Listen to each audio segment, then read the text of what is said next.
एक IAS officer अपनी सहेली की शादी में जा रही थी।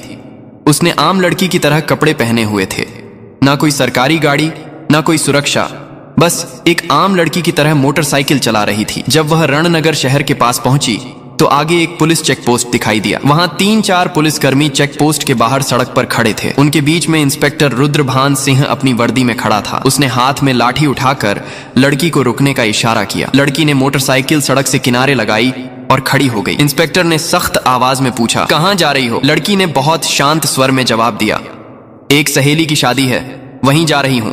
इंस्पेक्टर रुद्रभान सिंह ने उसे सिर से पांव तक देखा। वो 28 साल की एक खूबसूरत महिला थी। नाम था प्रिया शर्मा। फिर वो हंसते हुए बोला, अच्छा, सहेली की शादी में खाना खाने जा रही हो, लेकिन हेलमेट क्या तुम्हारे बाप ने पहनना है? क्यों नहीं पहना? और ये बाइक भी बहुत तेज चला रही थी। चलो अब चालान कटेगा। ऐसा कहते हुए उसने चालान की पर्ची निकालनी शुरू कर दी। प्रिया समझ चुकी थी कि उसकी नीयत ठीक नहीं है और ये सब एक बहाना है। उसने कहा, सर, मैंने कोई कानून नहीं तोड़ा है। ओ मैडम, हमें कानून मत सिखाओ, रुद्रभान सिंह झल्ला कर बोला। उसने पास खड़े एक कांस्टेबल की तरफ देखा, फिर प्रिया की ओर मुड़कर कहा, इसे सबक सिखाना होगा। अचानक इंस्पेक्टर ने जोर से एक थप्पड़ मारा प्रिया के गाल पर। बहुत सवाल कर रही है, जब पुलिस कुछ कहे तो चुपचाप मान लेना चाहिए। प्रिया का सिर एक पल के लिए घूम गया, लेकिन उसने खुद को संभाल लिया। उसकी आंखों में गुस्सा साफ झलक रहा था। इंस्पेक्टर हंसते हुए बोला, अब भी इसकी आंखों में घमंड है। ऐसे कितनों को ठीक कर चुका हूं, इसे अच्छी तरह से सबक सिखाना होगा। एक कांस्टेबल आगे आया और बोला, सर, इसे थाने ले चलते हैं, वहीं इसका इलाज होगा, तब समझेगी कि पुलिस से कैसे बात की जाती है। फिर एक और कांस्टेबल ने प्रिया का हाथ पकड़कर खींचते हुए कहा, चलो गाड़ी में बैठो। प्रिया ने झटके से अपना हाथ छुड़ाया और गुस्से में बोली, हाथ लगाने की कोशिश मत करना, वरना अंजाम अच्छा नहीं होगा। इंस्पेक्टर और भड़क गया। उसने एक और कांस्टेबल से कहा, देखो इसका घमंड। कांस्टेबल आगे बढ़ा, प्रिया का बाल पकड़कर उसे खींचने लगा। प्रिया दर्द से कराह उठी। फिर भी उसने अब तक अपनी असली पहचान नहीं बताई थी। वह देखना चाहती थी कि यह लोग कितनी नीचता तक जा सकते हैं। इसी बीच एक पुलिसकर्मी ने गुस्से में उसकी बाइक पर लाठी मार दी और ऊंची आवाज में बोला, बड़ी आई साधु बनने वाली, अब तुझे खिलौना बनाकर खेलेंगे। प्रिया अब अच्छे से समझ चुकी थी कि उसके साथ क्या होने वाला है और यह लोग कितना नीचे गिर सकते हैं। इंस्पेक्टर की आंखों में गुस्सा भरा था। वो जोर से चिल्लाया, तेरे जैसे कई होशियार देखे हैं, पुलिस से पंगा लेगी, आज मजा छकाएंगे। चलो इसे थाने ले चलते हैं, वहां समझ में आ जाएगा। इस समय भी प्रिया चुप थी। उसने अब भी अपनी पहचान उजागर करने की कोई कोशिश नहीं की। वह देखना चाहती थी कि यह लोग प्रशासन की कितनी बदनामी कर सकते हैं और एक आम नागरिक पर किस हद तक जुल्म ढा सकते हैं। इंस्पेक्टर रुद्रभान सिंह अब खींच चुका था। उसके सामने एक ऐसी महिला खड़ी थी जिसके कोमल गाल पर थप्पड़ पड़ा था, जिसके बाल खींचे गए थे, जिसे जबरन सड़क पर घसीटा गया था। फिर भी वह एक मूर्ति की तरह शांत खड़ी थी, न कोई चीख न कोई आंसू। इंस्पेक्टर रुद्रभान सिंह सोच रहा था, थाने पहुंचते ही देखता हूं इस जिद्दी और घमंडी औरत का इलाज कैसे किया जाए। यह सिर्फ गुस्सा नहीं था, यह वो गुस्सा था जो अंदर ही अंदर सुलग रहा था। चौकी इंचार्ज इंस्पेक्टर हंसते हुए बोला, अब इसकी जुबान भी चलने लगी है, चलो थाने, देखेंगे कितनी चलती है इसकी जुबान। थाने में घुसते ही इंस्पेक्टर जोर से चिल्लाया, ओए कहां गए सब, चाय पानी लगाओ जल्दी, आज एक खास माल आया है। प्रिया अब भी कुछ नहीं बोली, बस थाने की दीवारों को देखती रही। वो देख रही थी कि यह लोग उन निरीह लोगों के साथ कैसा व्यवहार करते हैं जो कभी आवाज नहीं उठाते। तभी एक कांस्टेबल इंस्पेक्टर रुद्रभान सिंह की ओर झुककर फुसफुसाया, क्या केस है सर? इंस्पेक्टर ने हंसते हुए कहा, अरे कुछ भी नहीं, स्पीड ब्रेक करो या हेलमेट का बहाना मारो, जो मन हो लिख दो, बस अनवर करना है और इसका घमंड तोड़ना है, ज्यादा सवाल मत कर। प्रिया सब कुछ सुन रही थी, लेकिन उसकी आंखें अब भी चुप थीं, मानो वो चाहती थी कि पुलिस की यह गिरावट खुद उनके ही मुंह से उजागर हो। इंस्पेक्टर कुर्सी पर बैठा, हाथ में पेन लिया और टेबल पर घुमाने लगा। फिर प्रिया की ओर देखकर पूछा, नाम क्या है, कहां रहती है, किसकी बेटी है? प्रिया चुप रही। फिर इंस्पेक्टर बोला, सुनाई नहीं देता, नाम क्या है तेरा? लेकिन प्रिया की चुप्पी अब भी पत्थर की दीवार जैसी अडिग। तभी इंस्पेक्टर ने जोर से मेज पर हाथ मारा, इतनी जोर से कि आवाज पूरे थाने में गूंज उठी। फिर गुस्से से चिल्लाया, सुनाई नहीं देता, नाम बता जल्दी। प्रिया ने मुंह घुमाकर शांत स्वर में उत्तर दिया, जी सुमिता शर्मा।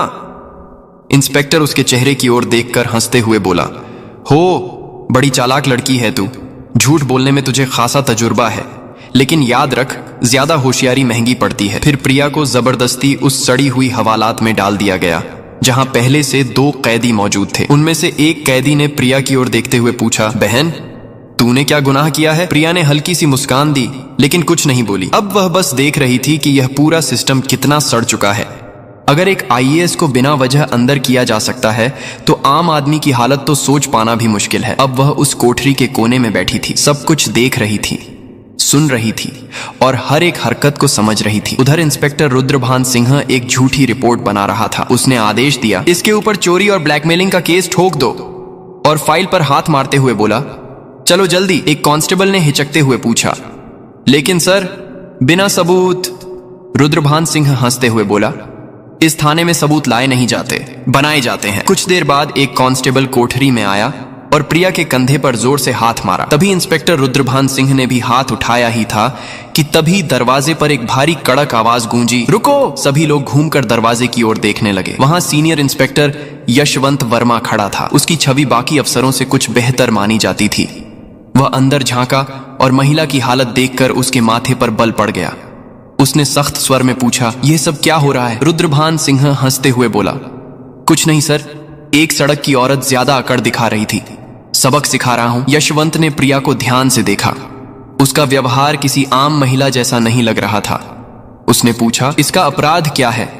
रुद्रभान सिंह थोड़ा घबरा गया और बोला, अब सर चेकिंग में बदतमीजी कर रही थी। अब यशवंत को शक होने लगा।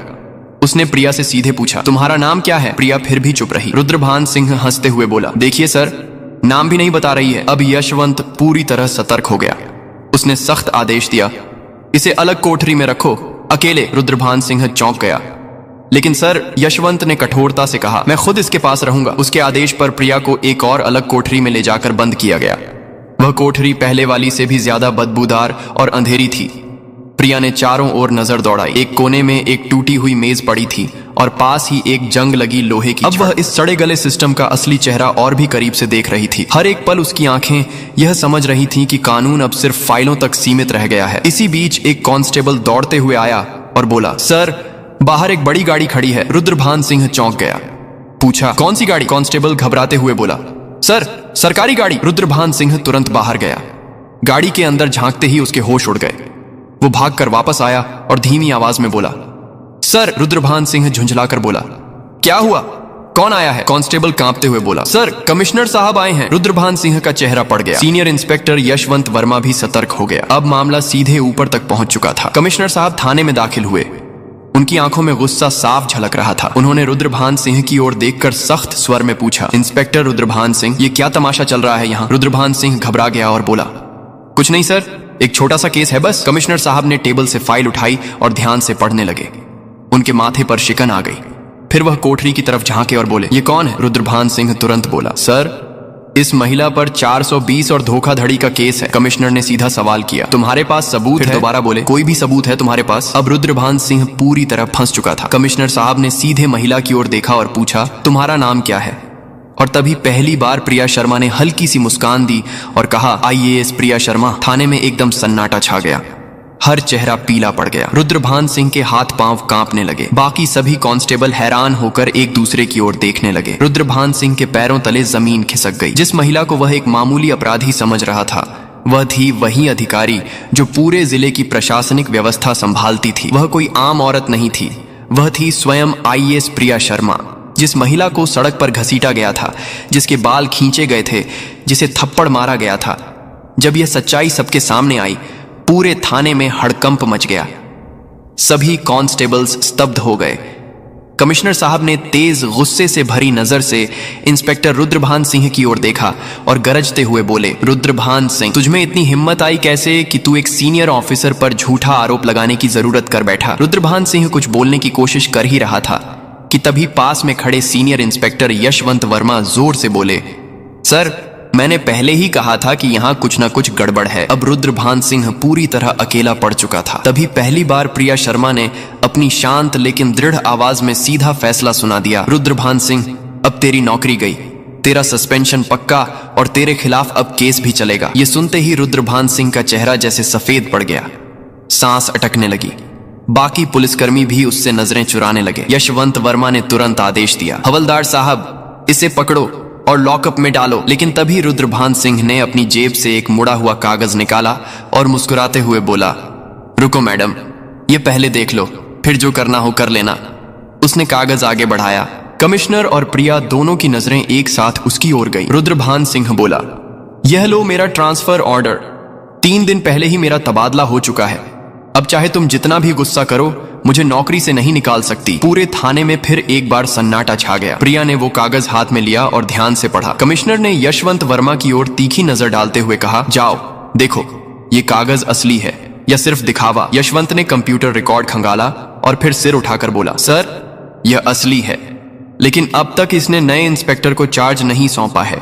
यानी अभी तक यहाँ का आधिकारिक इंस्पेक्टर यही है और सारे कुकर्म इसी के कार्यकाल में हुए हैं। अब इसे कोई नहीं बचा सकता। प्रिया शर्मा ने रुद्रभान सिंह की आंखों में आंखें डालकर कहा, अब तेरा नया ठिकाना वहीं होगा जहां तू दूसरों को डाला करता था। कमिश्नर ने भी सिर हिलाकर उसकी बात पर अपनी मोहर लगा दी। जैसे ही 2 कांस्टेबल उसे पकड़ने आगे बढ़े, रुद्रभान सिंह फिर से चाल चल गया और जोर से बोला, रुको मैडम, मैडम मैं अकेला नहीं हूं। क्या आपको लगता है कि सारा दोष सिर्फ मेरा है? फिर वह थाने के बाकी पुलिस वालों की ओर इशारा करते हुए बोला, ये सब मेरे साथ थे, ऊपर तक सब शामिल है। इतना कहते ही कुछ पुलिस कर्मियों के चेहरों का रंग उड़ गया। सीनियर इंस्पेक्टर यशवंत वर्मा हालात को भांपकर एक एक करके सभी की ओर शक की नजरों से देखने लगे। प्रिया शर्मा ने शांत लेकिन दृढ़ स्वर में कमिश्नर की ओर देखते हुए कहा, अब इस पूरे थाने को साफ करना होगा, कोई नहीं बचेगा। कमिश्नर ने भी सिर हिलाते हुए कहा, जो हुक्म मैडम, अब एक एक करके सबका हिसाब लिया जाएगा। ये बात मुंह से निकलते ही थाने के भीतर बिजली सी गिर गई। थाने के बाहर कुछ पत्रकार पहले से खड़े थे। उन्हें पहले से ही शक था कि थाने के अंदर कोई बड़ा घोटाला चल रहा है। जैसे ही उन्हें खबर मिली कि पूरा थाना लाइन हाजिर किया गया है, उन्होंने तुरंत मोबाइल से ब्रेकिंग न्यूज वायरल करना शुरू कर दिया। उसी वक्त एक चमचमाती गाड़ी थाने के सामने आकर रुकी। दरवाजा खुला और स्वयं एसपी साहब बाहर आए। चारों ओर नजर दौड़ाई। हर चेहरे पर हवाइयां उड़ रही थीं। थाने के सारे अफसर एक तरफ चुपचाप खड़े थे। एसपी साहब ने तीखे स्वर में पूछा, यहां कब से तमाशा चल रहा है? लेकिन कमिश्नर और थाना इंचार्ज दोनों एकदम चुप थे। तभी प्रिया शर्मा ने सीधे एसपी की आंखों में आंखें डालकर कहा, क्या तुम्हें लगता है तुम बच जाओगे? यशवंत वर्मा तुरंत एक फाइल निकालकर प्रिया शर्मा के हाथ में थमा दी। ये वही फाइल थी जिसमें एसपी साहब के सारे काले कारनामों का पर्दाफाश था। प्रिया ने वो फाइल एसपी साहब की ओर बढ़ाते हुए कहा, लो देखो, इसमें तुम्हारे हर गुनाह का किराया लिखा है। एसपी साहब के माथे से पसीना बहने लगा। कमिश्नर ने बिना एक पल गंवाए तेज आवाज में आदेश दिया, पकड़ो इसे, तुरंत गिरफ्तार करो। पूरा थाना स्तब्ध रह गया। इतने बड़े अफसर को किसी ने पहली बार खुलेआम इस तरह चुनौती दी थी। एसपी की गिरफ्तारी के साथ ही पूरे जिले में तूफान आ गया। मामला दिल्ली तक पहुंच गया। मुख्यमंत्री तक खबर पहुंच चुकी थी और वहां से सीधे आदेश आया कि जिले में जितने भी अफसर मिलकर गड़बड़ कर रहे थे सबको गिरफ्तार करो। अगले 2 ही दिनों में पूरे जिले से 40 से ज्यादा पुलिस अफसर, 10 से ज्यादा बड़े अधिकारी और कुछ राजनीतिक नेता भी गिरफ्तार कर लिए गए। रणनगर जिले की हवा ही बदल गई। अब चारों तरफ सिर्फ एक ही नाम था, आईएएस प्रिया शर्मा। उनकी ईमानदारी और साहस की चर्चा हर जुबान पर थी। वह महिला जिसने पूरे सड़े गले सिस्टम को हिलाकर रख दिया था। अब प्रशासन में एक नई गति, एक नई सोच और सबसे अहम एक नया डर आ गया था। अब कोई भी यह नहीं कह सकता था मुझे कुछ नहीं होगा। प्रिया शर्मा का काम पूरा हो चुका था। उन्होंने साबित कर दिया था कि अगर मन साफ हो, नीयत सच्ची हो तो पूरा देश भी सुधारा जा सकता है। अगर आपने वीडियो को यहां तक देखा है तो प्लीज एक लाइक जरूर करें और चैनल को सब्सक्राइब करके हमारा साथ दें।